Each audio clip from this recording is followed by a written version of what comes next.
সম্প্রতি নবাবগঞ্জের দোহারে একটি জমিদার বাড়িতে শুটিং চলাকালীন সময়ে ঘটে বিপত্তি। প্রেমিক যুগল শিরোনামের নাটকের শুটিং সেটে ঘটনাটি ঘটে।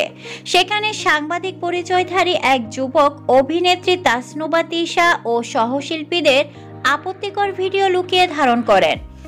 এই ভিডিওগুলো পরে কাউসার কিংডম নামের একটি ফেসবুক পেজে পোস্ট করা হয়। এরপর বুধবার রাতে তিশা ফেসবুক লাইভে এসে অভিযোগ তোলেন।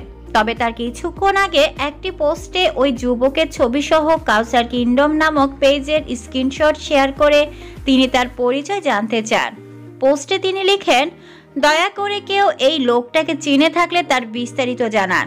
আমি লাইভে আসছি 10 মিনিটের মধ্যে। অসম্ভব বাজে ঘটনা ঘটেছে।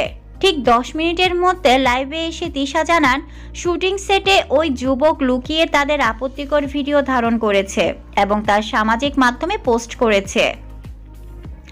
লাইভে তিশা বলেন, শুটিং সেটে আমরা যারা অভিনেতা অভিনেত্রী আমাদের লেপেল পড়ার আলাদা কোনো জায়গা থাকে না, নিজেদের মতো করে পড়তে হয়। আমি খোলা মাঠে শুটিং করছিলাম, সামনে সাংবাদিকরা ছিলেন। ভেবেছিলাম সাংবাদিক ভাইয়েরা কখনোই এমন কাজ করবেন না, তাই আমার মতো করে লেপেল পড়ছিলাম।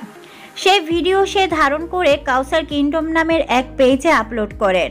কতটা বিবেকহীন ও শিক্ষার অভাব হলে মানুষ এই ধরনের কাজ করে।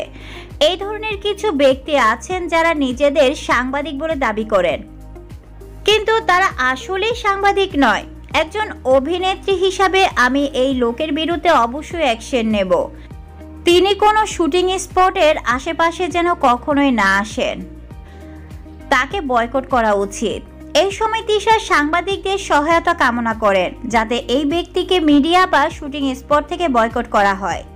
এছাড়া তিশা জানান, কাউসারের পেজে শুধু তার নয়, আরও অনেক অভিনেত্রী আপত্তিকর ভিডিও রয়েছে।